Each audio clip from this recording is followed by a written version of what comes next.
आप देख रहे हैं 4 PM और मैं हूं आपके साथ सिमरन। दोस्तों आज सुबह सुबह जो डोनाल्ड ट्रंप व्हाइट हाउस से दहाड़ रहे थे कि वो ईरान को पाषाण युग यानी कि स्टोन एज में पहुंचा देंगे, अचानक सामने आई एक रिपोर्ट में ट्रंप की पोल खोल के रख दी है। ट्रंप व्हाइट हाउस के मंच तो दहाड़ रहे हैं, लेकिन एक्सवाइस की एक सनसनीखेज रिपोर्ट ने खुलासा किया है कि ट्रंप प्रशासन ईरान के साथ एक महा डील करने के लिए बेताब है। ट्रंप ने अपनी सारी जिद छोड़ दी है और सिर्फ एक सीक्रेट शर्त रखी है, लेकिन खेल यहाँ खत्म नहीं होता है। एक तरफ ट्रंप दावा कर रहे हैं कि उन्होंने ईरान की मिसाइल और ड्रोन ताकत को मटिया-मेट कर दिया है, तो वहीं दूसरी तरफ ईरान ने महज कुछ ही मिनटों में इजराइल पर मिसाइलों की ऐसी बारिश की है कि नेतन्याहू का आयरन डोम भी पानी भरता नजर आ रहा है। क्या ट्रंप हार मान चुके हैं? क्या ये सुपर पावर का अंत है? ईरान से कौन से सीक्रेट डील करके ट्रंप जंग छोड़ के भागना चाहते हैं? आज की इस विशेष रिपोर्ट में हम इसी खूनी बिसात के हर मोहरे को बेनकाब करेंगे। दोस्तों, एक्सियोस की रिपोर्ट ने वॉशिंगटन से लेके यरूशलम तक हड़कंप मचा दिया है। रिपोर्ट के मुताबिक ट्रंप अब इस जंग से अपना पीछा छुड़वाना चाहते हैं। खबर है कि ट्रंप ने ईरान को एक फाइनल ऑफर भेजा है कि सब कुछ भूल जाओ, बस ये एक शर्त मान लो। आपको बता दें कि ट्रंप सार्वजनिक मंचों पे भले ही तुर्रम खां बने हों, फिर भी लेकिन पर्दे के पीछे वो किसी भी कीमत पे सीज फायर की कोशिश कर रहे हैं। हाल ही में खबर लीक हुई है कि पेंटागन से लेके तेहरान तक बंद कमरों में गुप्त मुलाकातें चल रही हैं और दोनों देशों के बीच में एक महा डील पे रजामंदी भी हो चुकी है। एक्सियोस के मुताबिक 3 अमेरिकी अधिकारियों ने पुष्टि की है कि अमेरिका और ईरान के बीच एक ऐसी बिसात तैयार हो रही है जो पूरी दुनिया की किस्मत बदल सकती है। रिपोर्ट के अनुसार ट्रंप प्रशासन अब न्यूक्लियर बम की धमकियों से हटके होर्मुज़ स्ट्रेट जलमार्ग को खुलवाने के लिए समझौते की मेज पे उतर आया है। व्हाइट हाउस के भीतर और बाहर चल रही इन गुप्त चर्चाओं में सबसे बड़ा मुद्दा युद्ध विराम है। सूत्रों के मुताबिक अमेरिका ने ईरान के सामने शर्त रखी है कि अगर वो दुनिया की लाइफलाइन को कहे जाने वाले होर्मुज़ रास्ते को मुक्त और साफ कर देता है तो अमेरिका अपनी घातक बमबारी तुरंत रोक देगा। हालांकि ये साफ नहीं है कि ट्रंप के अधिकारी ईरान से सीधे बात कर रहे हैं या ओमान और कतर जैसे मध्यस्थनों के जरिए, लेकिन इतना तय है कि ट्रंप खुद इस डील को फाइनल करने के लिए प्रशासन के भीतर लगातार मीटिंग्स कर रहे हैं। माना जा रहा था कि ट्रंप आज सुबह अपनी प्रेस कॉन्फ्रेंस में जंग को पूरी तरह खत्म करने का ऐलान कर सकते हैं, लेकिन उन्होंने फिलहाल ऐसा नहीं किया। ट्रंप ने आज अपनी प्रेस कॉन्फ्रेंस में होर्मुज़ का मुद्दा वहां से गुजरने वाले देशों पे छोड़ दिया और इसके लिए ब्रिटेन और फ्रांस के प्रमुख 35 देशों के साथ बैठक करने वाले हैं।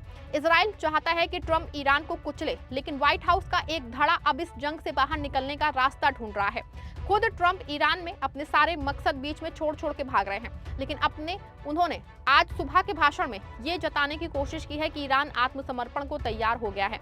उन्होंने ट्रुथ सोशल पे लिखा, ईरान के नए शासन के राष्ट्रपति जो उतने रेडिकल नहीं है, उन्होंने अभी संयुक्त राज्य अमेरिका से युद्ध विराम की गुहार लगाई है। हम इस पे तभी विचार करेंगे जब होर्मुज़ स्ट्रेट खुला, स्वतंत्र और साफ होगा। तब तक हम ईरान को पत्थर युग में भेजने तक बमबारी जारी रखेंगे। दोस्तों, आज सत्ता की आंखों में आंखें डाल के पत्रकारिता करना मुश्किल हो गया है। हमारे 4 PM नेशनल यूट्यूब और फेसबुक चैनल को, जिसे आपका प्यार और विश्वास हमेशा से मिलता रहा है, उसे बंद करके सरकार ने ये साबित कर दिया है कि वो आपके सवालों से कितना डरती है। मुश्किल दौर है, लेकिन हम ना रुके थे और ना ही रुकेंगे। हम सच के लिए हमेशा लड़ते रहेंगे। ऐसे में 4 PM यूपी को ज्यादा से ज्यादा ज्वाइन करें और स्वतंत्र पत्रकारिता को जिंदा रखने के लिए जितना हो सके उतना हमारा आर्थिक सहयोग करें। आपके सहयोग से ये जंग हम जीत के रहेंगे। दोस्तों, ईरान ने ट्रंप के इस बयान को फौरन झूठा साबित कर दिया है। विदेश मंत्री अराक्ची ने साफ कहा है कि हमें अमेरिका के साथ कोई सीज फायर नहीं चाहिए और होर्मुज़ अमेरिका के लिए नहीं खुलेगा। हालांकि ईरानी राष्ट्रपति मसूद पेजेश्कियान ने कुछ समय पहले यूरोपीय नेताओं से बातचीत में संकेत दिए थे कि अगर अमेरिका हमलों के रुकने की गारंटी दे तो वो युद्ध खत्म करने को तैयार है। एक्सियोस की रिपोर्ट के अनुसार राष्ट्रपति डोनाल्ड ट्रंप ने यूएई और सऊदी क्राउन प्रिंस मोहम्मद बिन सलमान के साथ भी बात की है, जिससे ट्रंप ने सलमान को प्रभावित सीज फायर के चल रही चर्चा पे ब्रीफ किया है। ट्रंप और सऊदी प्रिंस की ये बातचीत संकेत दे रही है कि अमेरिका होर्मुज़ को फिर से खुलवाने और युद्ध को इज्जत के साथ खत्म करने के लिए पर्दे के पीछे से महा डील की जमीन तैयार कर रहा है। आपको बता दें कि अमेरिकी राष्ट्रपति डोनाल्ड ट्रंप ने आज यानी कि गुरुवार की सुबह राष्ट्र के नाम संबोधन दिया। उन्होंने दावा किया है कि अमेरिका को ईरान जंग में जीत मिली है। साथ ही चेतावनी दी कि अमेरिका 2 से 3 हफ्तों में ईरान पे बड़ा हमला करेगा। ट्रंप ने आगे कहा कि ईरान की मिसाइल ड्रोन क्षमता और नौसेना खत्म हो गई है और उनकी सैन्य ताकत काफी कमजोर हो चुकी है। ट्रंप ने यह भी गीदड़ भपकी दी है कि अगर समझौता नहीं हुआ तो अमेरिका ईरान को स्टोन एज यानी कि पाषाण काल में भेज देगा। हालांकि उन्होंने ये दावा भी किया है कि ईरान में सत्ता परिवर्तन हो चुका है और नई लीडरशिप पहले से कम कट्टर है। अब ये बातें कितनी सही हैं ये कह पाना मुश्किल है, क्योंकि जमीन पे ऐसा कुछ दिख नहीं रहा है।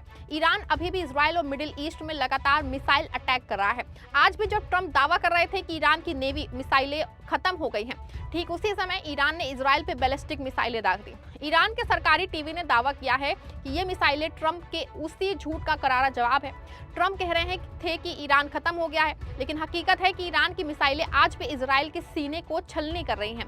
ट्रंप और नेतन्याहू की ये जोड़ी सिर्फ अपनी जनता को गुमराह कर रही है, क्योंकि शायद अब उनका सुपर पावर वाला ढोल पूरी तरीके से फट चुका है। पूरी दुनिया को उम्मीद थी कि ट्रंप आज जंग खत्म करने का ऐलान करेंगे, लेकिन जब उन्होंने ऐसा नहीं किया तो कई देशों के शेयर मार्केट में भूचाल आ गया है और कच्चे तेल की कीमतों में फिर से आग लगनी शुरू हो गई है। दुनिया महामंदी की तरफ तेजी से बढ़ रही है। इस पूरे मामले में सबसे ज्यादा फजीहत बेंजामिन नेतन्याहू की हो रही है। नेतन्याहू चाहते थे कि अमेरिका उनके लिए ईरान को साफ कर दे, लेकिन ट्रंप तो खुद भागने का रास्ता ढूंढ रहे हैं। नेतन्याहू अब ट्रंप को ब्लैकमेल कर रहे हैं कि अगर अमेरिका पीछे हटा तो इजराइल अकेले इस आग को और भड़काएगा। नेतन्याहू को डर है कि जिस दिन जंग रुकी उन्हें जेल जाना पड़ेगा, इसीलिए वो मासूमों का खून बहा के अपनी सत्ता बचा रहे हैं। ट्रंप और नेतन्याहू दो ऐसे लोग हैं जिन्हें ना तो अपनी फौज की फिक्र है और ना ही बेगुनाह लोगों की। ये सिर्फ अपनी कुर्सियों के लिए पूरी दुनिया की इकोनॉमी को दांव पे लगा चुके हैं। ट्रंप सोच रहा था कि वो जो है बहरीन और यूएई जैसे देशों को आगे करके खुद पीछे हो जाएंगे, लेकिन जैसे ही बहरीन ने होर्मुज़ में सरपंच बनने की कोशिश की, रूस और चीन ने वो तेवर दिखाए हैं कि बहरीन के पसीने छूट गए। रूस और चीन ने साफ कर दिया है कि अगर किसी ने भी ईरान पे हमला किया तो अंजाम बहुत बुरा होगा। चीन ने अपनी सप्लाई लाइन का डर दिखाया और रूस ने अपनी हाइपरसोनिक मिसाइलों का। नतीजा ये हुआ कि बहरीन ने संयुक्त राष्ट्र में अपना वो सख्त प्रभाव ही बदल दिया है जिसमें ईरान पे सैन्य कार्रवाई की बात थी। ट्रंप साहब अब आपकी साए में रहने वाले देश भी रूस चीन की एक झिड़की से डर गए हैं, तो समझ लीजिए कि आपकी दादागिरी खत्म हो चुकी है। दोस्तों, ऐसे में साफ है कि ट्रंप अब बुरी तरह फंस चुके हैं। एक तरफ उनकी सेना का पैसा पानी की तरह बह रहा है और जो है दूसरी तरफ जो है ईरान का हौसला और बढ़ गया है। ट्रंप का महा डील का प्रस्ताव उनकी जीत नहीं बल्कि उनकी हार की पहली दस्तक है। आपको क्या लगता है कि ईरान को ट्रंप के इस डील पे भरोसा करना चाहिए? क्या ट्रंप वाकई इस जंग से अमेरिका को निकाल पाएंगे या फिर नहीं, या फिर ये कोई नया खूनी जाल है? आप जो भी सोचते हैं अपनी राय कमेंट बॉक्स में जरूर दें और इस कड़वे सच को दबाने की कोशिश होगी, इसलिए वीडियो को शेयर करें। देखते रहें 4 PM न्यूज़ नेटवर्क। धन्यवाद।